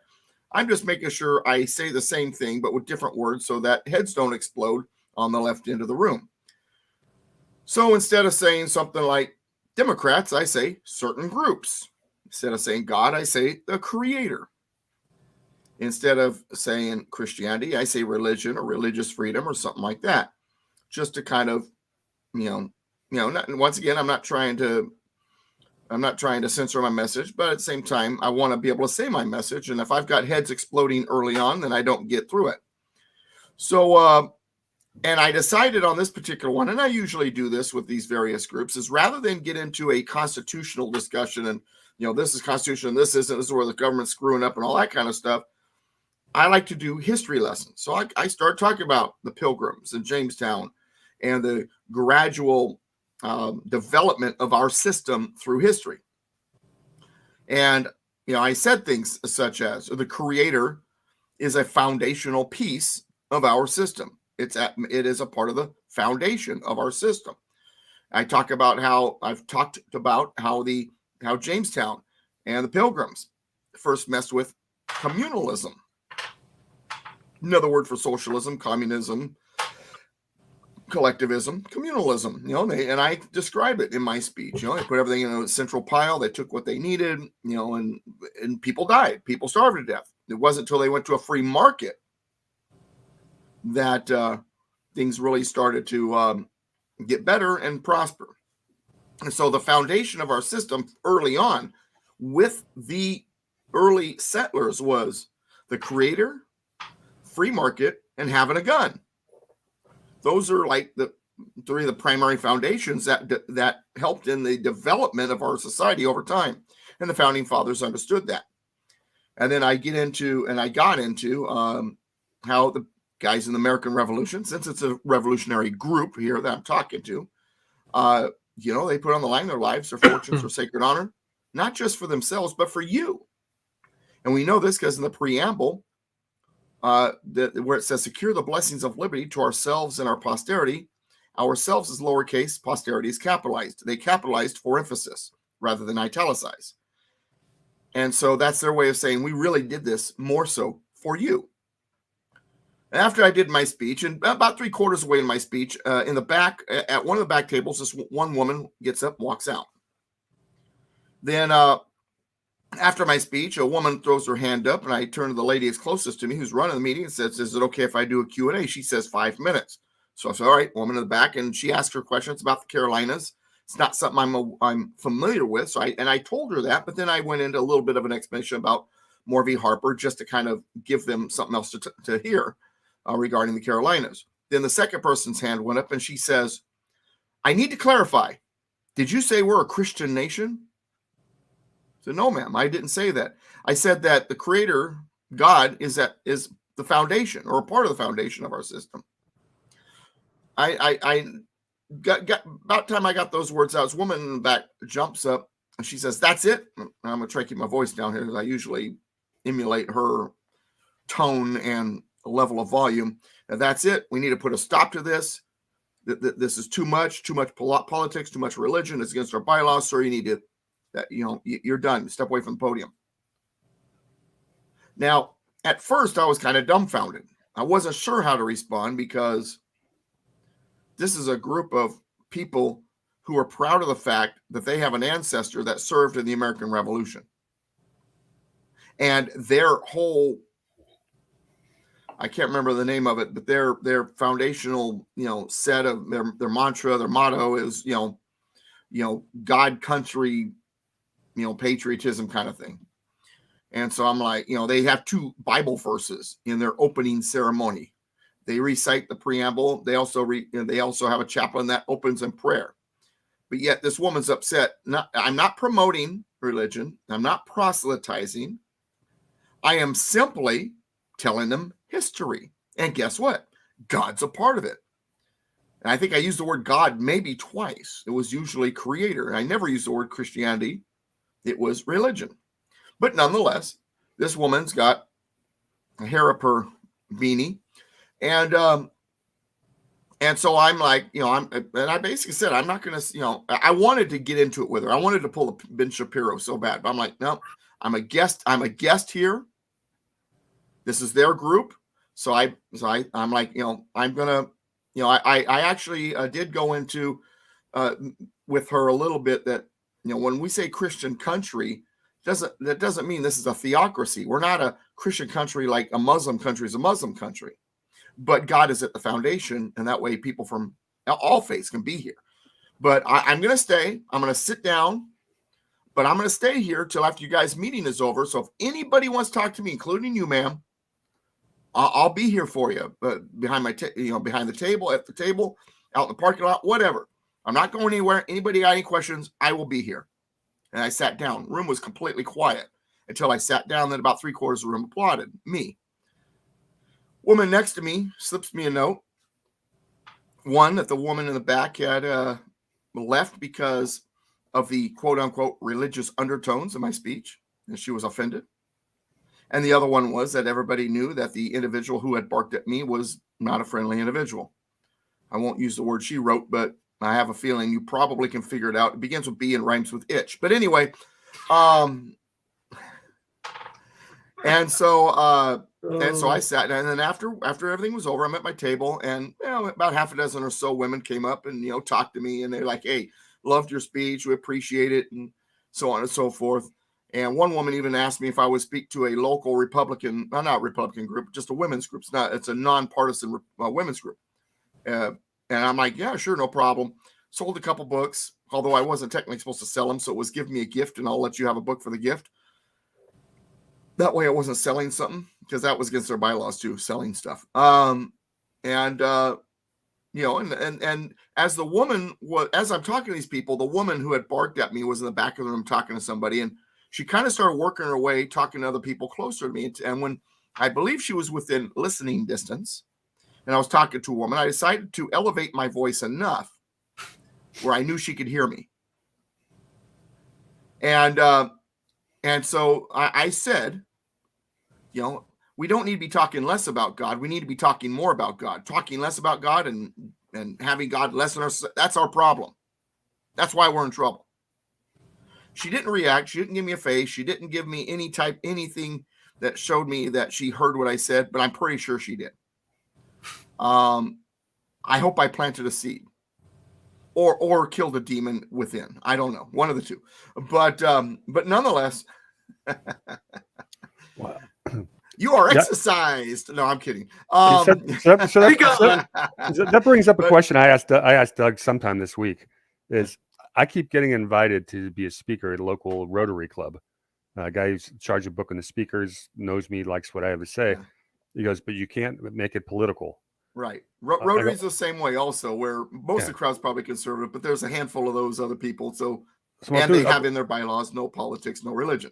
Yeah, I'm all dude. I mean, I can give you a speech on scuba diving or baseball history or something like that. But if you want me to talk about anything that I usually talk about, I go, you're out of luck. I go, you can't handcuff me like that. Yeah, let me see if I can play the song now real quick. Okay. Hold on. Before you play it, I have a question. Is he from Australia or New Zealand? The guy that your friend with the band. Neither. Michigan. Oh, okay. It was heavy in didgeridoo, so I was not sure. Boy, that's the opposite, man. That's someplace cold. It's anything but. I thought the didgeridoo was from like Australia or New Zealand. Yeah, it's always nice to have someone create stuff for you. I have intro music on my radio program. And, it sounded good. A band member from Minnesota actually wrote that and played that, gave that to me. So it's always nice. So I'm excited, Brady. Play it. All right, let's see if I can do it. It didn't look like it wanted to go, but I'll try it again. Share screen. Share system audio. Hit share. Go to the page. Press play. Fun fact, I actually enjoy the didgeridoo, believe it or not. And it's fun to say. Is it playing? I'm about to add it right now. Okay. Oh, wow. There we go.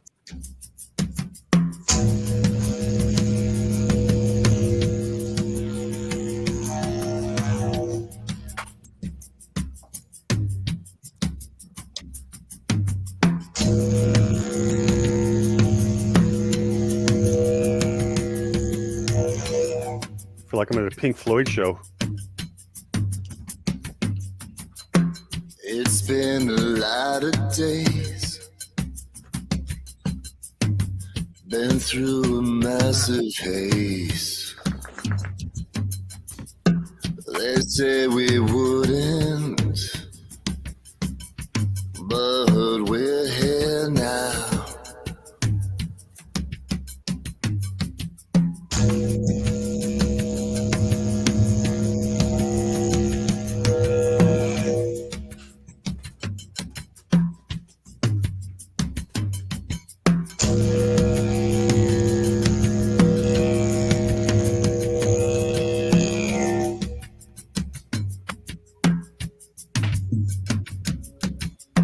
Jet streams to places,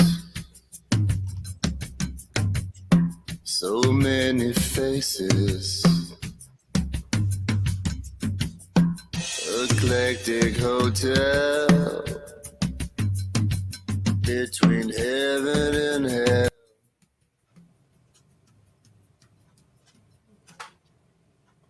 That's pretty cool. I thought I liked it. Something different. Well, different is the right term. I'm not typically a fan of that style of music, but it was definitely different. It's still rock and roll. I think I'm about to make show history. Doug, where did you say the didgeridoo's from? Where the what's from? The didgeridoo. Where you said it was from somewhere cold. Oh, Michigan. Were you not listening to me? What? Yeah, before I said it was heavy in the didgeridoo, and that's whenever I asked him, was it from Australia? And then you said, no, that's from somewhere cold. No, that's when he said Michigan. I said they're from somewhere cold. That's what I was saying. Oh, okay. Well, then never mind. I Yeah. thought I was going to get one up on Doug, but I guess not now. No. I was just saying when he said they were from Michigan, I was saying, oh, well, it's from somewhere cold. Doug? I had a friend that used to live in Michigan, and one time during January, he called me up. We were on the phone. He says,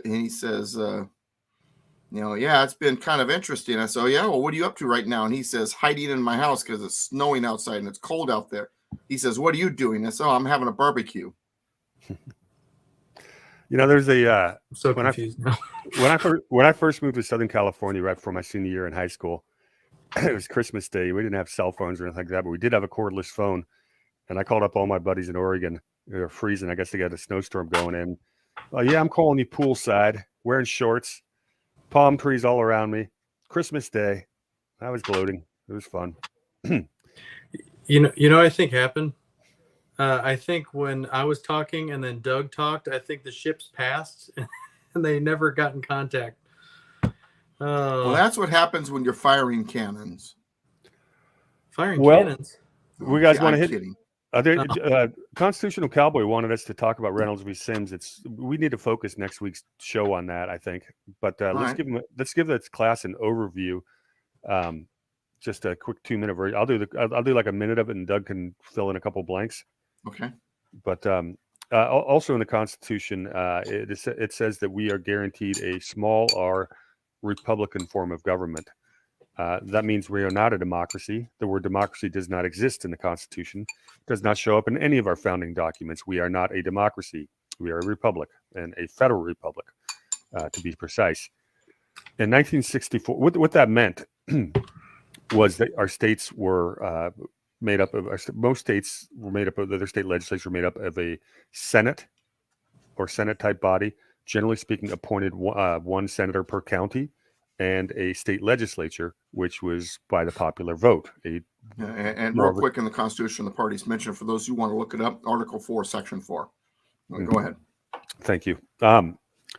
So long story short, what happened in 1964 in Alabama, they wanted to make the state senators democratically elected as well, which completely defeats the purpose.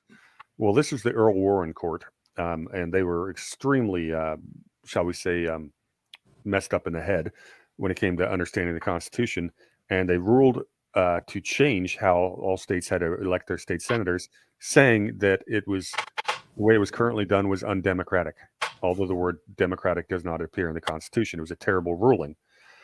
And to give you an example of why this is such an important issue, and it's probably, when I start meeting with the Constitution Association with Doug and Temecula starting next year, this is going to be my number one focus, because I think it changes the world.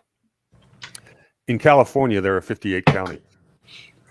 If there is one state senator per county, 45 to 50 of them would be from Republican counties.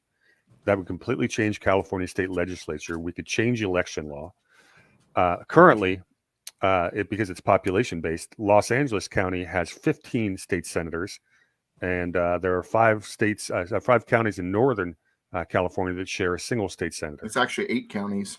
Is it 8? Is the biggest? I thought it was 5. But anyway, long story short, it is ridiculous what the damage that Reynolds v. Sims did. Mm-hmm.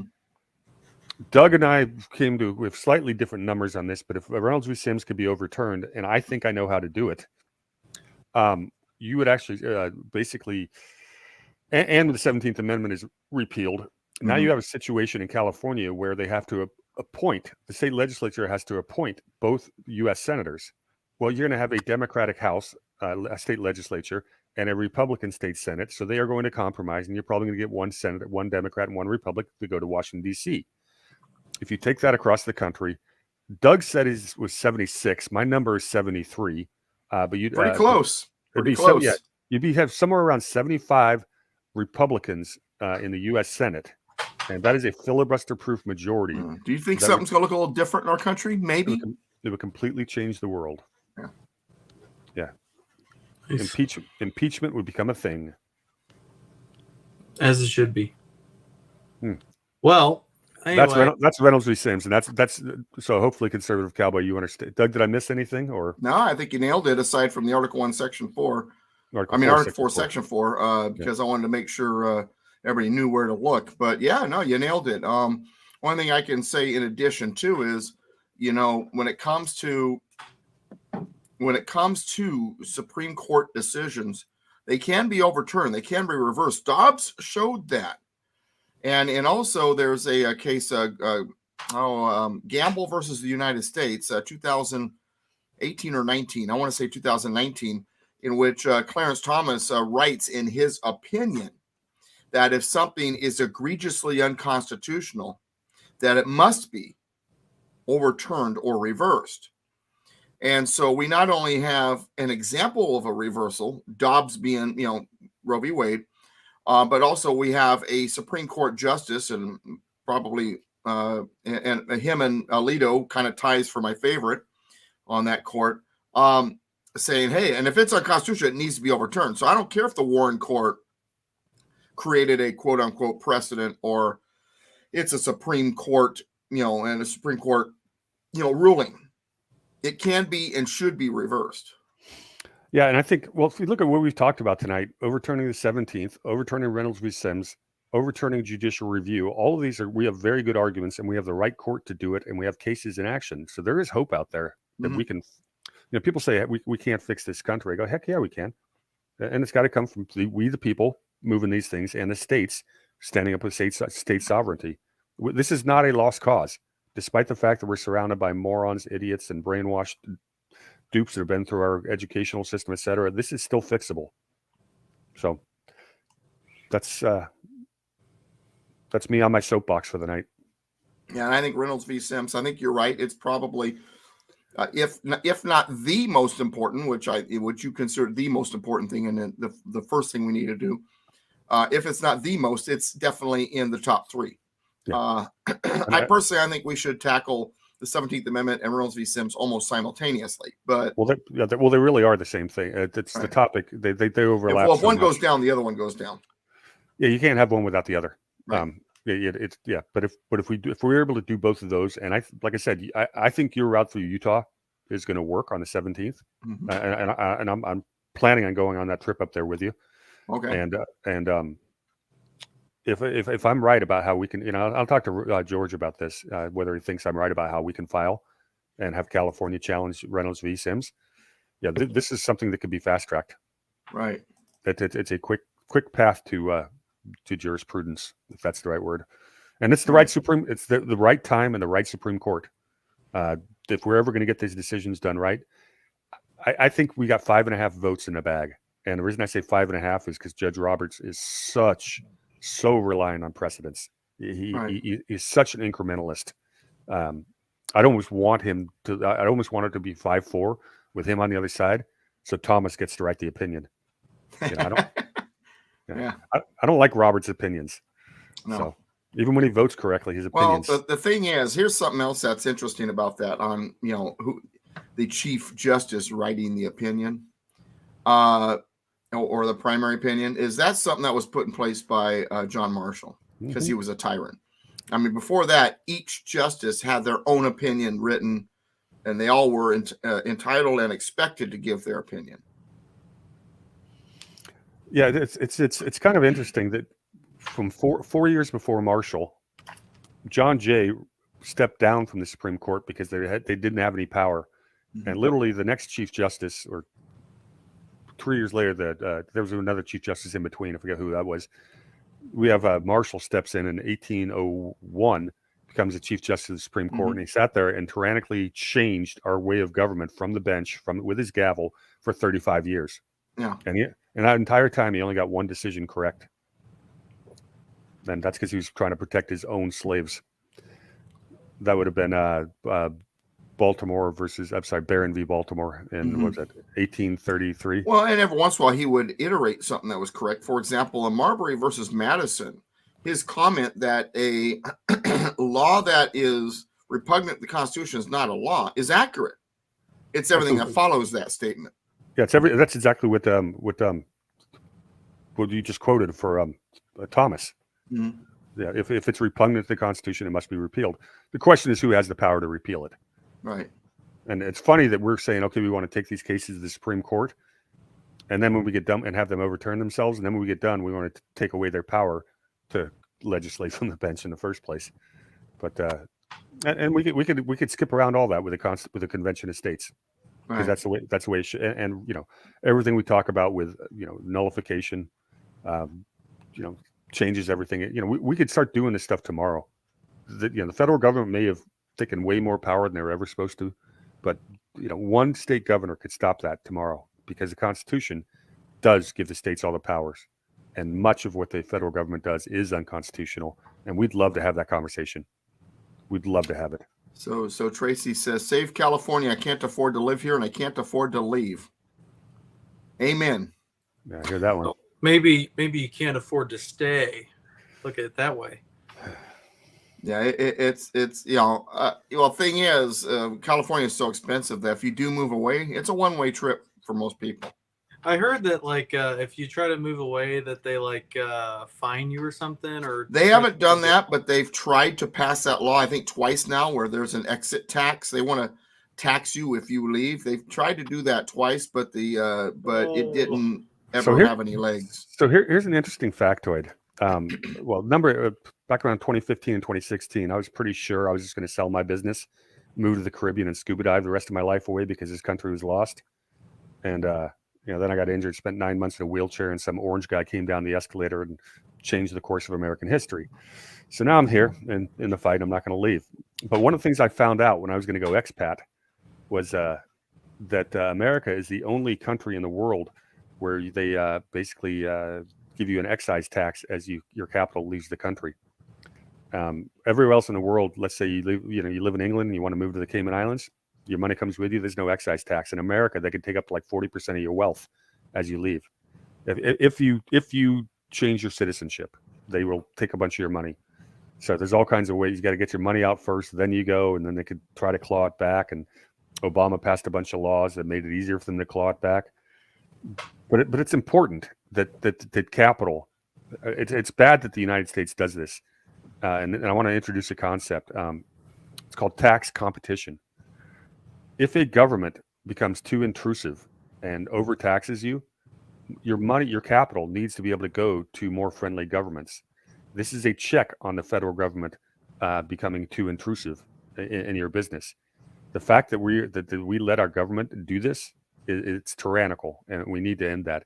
Tax competition is very important. If it makes more sense for me to take my business to Canada from a tax perspective, I should be allowed to do that. And that puts a check. That puts a check on what Washington, D.C. does, because they know a lot of smart money will leave if they get too tyrannical. Tax competition is important. All right. So I kind of went off on a tangent, but I think it's important. No, you nailed it. That's a good way to end it. So Reynolds v. Sims next week. Now, understand also something else about next week. There's another topic we need to talk about. It's kind of the elephant in the room. It's like 2 days before Christmas. And I would like to, because tomorrow we're going to be doing this, and I'd like to maybe talk a little bit about the Battle of Trenton, the Christmas Day miracle during the American Revolution. It's from which we get our portrait of Washington crossing the Delaware. I'll enjoy that. I am. I am, as of right now, I am confirmed for next Friday. Again, I don't have the whole total control of my social calendar, especially around the holidays, but it looks like I'm pretty good for next Friday. Yeah, my wife tries to grab a hold of my social calendar, and then I tell her, honey, I'm the captain of my own ship. Yeah, well, and the admiral then lets me sail away. Yeah, I don't quite have that kind of authority yet because I'm still in the dating phase. Yeah. Well, you heard what I said, though. As I said, I'm the captain of my own ship. The admiral lets me sail away. Yeah. Gotcha. Oh, I caught what you said. That did you not notice me going? Trying to figure it out? No, I already knew it. I was. Oh yeah. You and I are the only ones married right now. Yeah. So you get the joke. Yeah, I get that. And to clarify, we're not married. We're married. In case I worded that weird, but we're the only ones married. I don't know. Yeah, it's, the Big Bang Theory had that when they first meet Penny, and he says, "Oh, we're roommates," and she says, "Oh, that's nice." He says, "No, we're roommates in a heterosexual." Yeah, that's basically what that was. It's like, no, wait. Hey, conservative cowboy, if you show me a single state, whether it be Alabama or Arizona, if Kerry Lake had won, where there's a governor ready to stand up for state rights, I will pick up the next day if they're willing to listen, and I will dedicate my life to having that conversation with a governor who's got the guts to stand up for state sovereignty. And I want to be along for that trip. Oh, you absolutely will. Well, yeah, I'll move. You just come visit. No, because it really just takes one. It takes one state governor to start this, and look, they can crow about how great PR Ron DeSantis is. I spell his name P-R-O-N now because he's such a PR, so gifted with his public relations. Or Ronnie headlines. Ronnie headlines. Great headlines. It does seem a little showy the way how he does a lot of things, where it's just kind of like the follow through's never there with these great headlines. He just basically gave Disney 98% of what they wanted, but everyone thinks, oh, he stood up to the woke culture. No, he didn't. So yeah, any governor, even Kristi Noem is more bark than bite. But if you have a real governor who actually would stand up for state rights, and look, that means you're risking federal funding. You got to be willing to take that risk. So it's got to be a strong state, because they're going to play all kinds of games. If you stand up to the federal government, they're going to fight back. But you get a governor that says the FBI can no longer operate in my state because they're unconstitutional. Now it's game on. I will go there for that fight. Unfortunately, a lot of governors, I think, look at it as it's one thing to make headlines, but at the end of the day, it's just business, right? Like that's their attitude towards it. Like, hey, let's do these, and then once the businesses start to fight back, and then it's affecting the state revenue, then it's like, well, okay, I'll do this and that, and then when the people ask, well, it's just business, right? I mean, I think that's how it is for a lot of things. Is someone wanted to sit on my lap? Hello. Well, now you understand why the establishment worked so hard to defeat Carrie Lake in every manner possible. Oh yeah, absolutely. I mean, I think she was the real deal. Even more. I think so too. Yeah. And her lawsuit regarding the vote is interesting because it's not challenging the F word that we try to be careful with, but it's challenging the procedures. And when Brady first brought this into my attention, I read her lawsuit and I'm like, holy cow. So we'll see how that works out. What he's saying it is, and I'm going to use the F word because I'm sorry, Andrew. It is much because I think it's appropriate to use it. You're not alleging fraud. You're alleging disenfranchisement, and the bar to prove disenfranchisement is much lower than it is to prove the F word. Were you not sure what the F word was? I thought he was talking about the other F word. I was like, just say it, Doug. No, I'm kidding. I'd never say that word. Oh, I was kidding. Oh man. Yeah, as soon as you said that, I was like, well, it's not like I haven't heard it before. Then you said fraud, and I was like, oh, I see. So you know where that F word, the original F word came from? In the 1600s, there was a rule in England that basically they were worried about overpopulation, so they only wanted people to reproduce. You had the right people could, and you had to petition the king to have the right. And they had patrols going around to make sure there was no nocturnal activities going on. And if you had gotten approval to consummate your marriage, what have you, they put a sign up on your door and it would say fornication under consent of king. Huh. It's a joke. It's a joke. I would not be surprised, to be honest, if that was a thing. That's why it's a joke. I've heard it's fornication under carnal knowledge or something like that too. It's fornication under consent of king. I've had people totally believe that before, and I just got another one. But no, it's it's an old bad joke. I've probably been telling it for 30 years too long. Hey, that was a funny one. I enjoyed it. All right, well, very good. I'm laughing on the inside, but I enjoyed it. This is not a comedy. Bat Boy, are we done? They call him Bat Boy because of his ears. There's a reason I don't do stand-up comedy.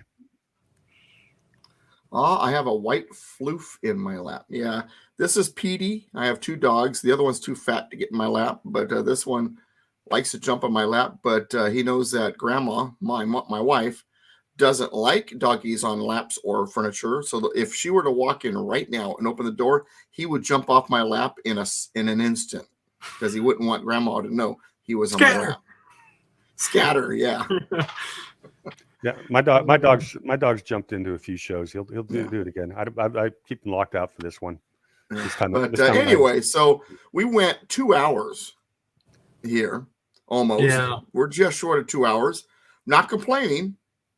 My wife was probably wondering why we're not done yet, because she wants to watch a movie with me. You know the hook. My wife, I'm surprised, did not pull it after an hour. So yeah, but yeah, see, Brady's just learning. But I do appreciate the time with you, gentlemen. I really enjoyed it. We'll definitely be back next week if or I will be here, and I'm assuming, Andrew, you plan to be here. Yep. And the War Hamster, depending on a few things, may be here. I will try. But Reynolds v. Sims and the Battle of Trenton are definitely topics we need to talk about.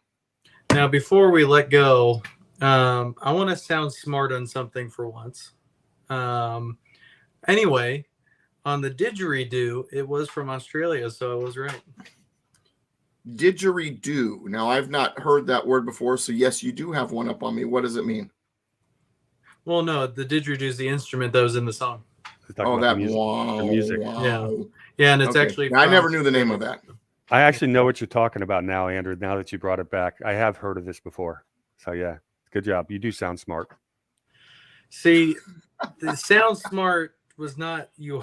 That was a backhanded compliment. Oh, Brady. I wouldn't be. I don't hang out with morons. You know that. I got a lot of high appreciation for who you are and what you bring. The question is, Amen, brother. Question is, can anyone spell didgeridoo? Because that's not an easy one. Digerido. All right, I'll trust that you're correct. I'm not looking it up. Let's see if I'm right, because I have it on my phone somewhere. Yeah, Digidgerido. I was off by one letter. That's one of those things you read in a book once in a while. You say, I have no idea what I just read. There's a few words that I've read in books, and then I'll finally use it in a sentence, and everyone will look at me and say, "What language are you speaking?" Because until you've heard a word pronounced the way it's supposed to be, I got a really good example of one I always get wrong, but I can't remember right now. Stuff you read and you assume it's going to be pronounced the English way or the American way, which is different than the English way, obviously. Yeah, well, he struggled with gerrymander for a while. And I'm not alone in that one. Yeah, majority of the country calls it gerrymander, but it's based on Elbridge Gerry and his election and how his district, to save his seat, basically was drawn in such a way that the local newspapers said it looked like a salamander, and since it was Elbridge Gerry, they said, "Oh, well, that makes it a gerrymander," and that's where it comes from. I think I was about to disappoint Doug again. I almost said, "Well, because it's called gerrymandering." Gerrymandering. It's a gerrymander. I'll never make the mistake again. What was the thing about me being smart or something, or not a moron? Hey, we're all brilliant in something. Even Petey, right, Petey? I am astute a little bit, but not most of the time. I'm a rain. Oh, what was it? Are you on a spectrum? Savant, I guess. And we're all on a spectrum in some way, shape, or form. All right, gentlemen. Well, been here for 2 hours. I don't know how many people we lost over the last 10 minutes because we're talking about just about anything. But it's been my pleasure to be here. So say what you need to say at the final, and then I'll close us out. All righty. Well, so as far as we are concerned, next week will be a show. So invite all your friends.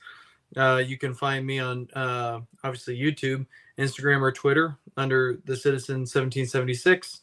You can find Brady at War Hamster 1776, and then Douglas V. Gibbs on Twitter now, on Instagram. Well, I've been on Twitter. It's just you didn't know I was. Well, do you know that you still have an Instagram? I know it's still there somewhere. And then Brady, I believe, is just on. He's on Twitter, but then also you have a Rumble. Yeah, I got a Rumble channel. They know about. Yeah, it's I have a Rumble also, and believe it or not, I'm on Telegram. As long as you're not making TikTok dances. Well, I am on TikTok, but I'm not making videos on TikTok. But I will say this: Now, I wish I thought of this earlier. A friend of mine says, "Hey, man, check out this video." He sends me a link. It's a TikTok video. And the guy is talking about Danbury Baptist and separation church state. And he's essentially getting the story right with a handful of details that are not quite right. But generally, he's got the story right. And then I said, well, it's an interesting video. He says, no, look at the comments. I go down to the comments, and one says, well, if you really want to understand this, Douglas Gibbs is the constitutional authority you need to consult. And then below that, the guy who made the video types in Mr. Constitution, exclamation point. Yeah, so whether I'm making videos or not, apparently I'm known on TikTok. When it's funny is when Doug shared that with me last week, just the same day I was on Twitter, and somebody mentioned Mr. Constitution. I go, oh, you got to go check out this videos I do and I shared the link to our Mr. Constitution classes and this one. And it was funny. They knew who you were. And a couple of people knew who I was. Yeah, for Tracy. Yeah, I just started getting active on Twitter in the last month or so, but I've been absolutely blowing up in there. You've been very active, Brady. Yeah, I had a. Well, you know my opinions, and I make them. Look, putting a concise thought into a 140 character tweet is something I was born for. This is what I do. I mean, I'm very good at making very short. Long story short, I mean, I've had like 1,500 likes, and the other day I went out, the Libertarian Party official account said something that irritated me, and I just blew up their channel. And I say I expect better from the Libertarian Party, and just I used to be an exec in the local Libertarian Party, so I kind of know what they're all about. But I am having fun on Twitter. It's at war_hamster1776. So would you say Twitter's slogan is Twitter, long story short? Yeah, that'll work. It's That's the reason why I don't tweet. I can't say things in only 140 characters. Well, it's exactly why I was bringing the point. I go, Doug, Twitter was born. I was made for Twitter. You're made for video. It's like he's made for lectures. It's like I always say, I got a face made for radio. Now, my Twitter page, what I use it for is whenever I post on Political Pistachio, I have those automatically also post on Twitter. So if you want to follow what I do on Political Pistachio, then follow my Twitter. All right, Doug, sign us out of here. All right. United we stand. Combined we kick butt. God bless America, and God bless you. Stay constitutional. We'll see you next week. Cheers, everyone, and Merry Christmas.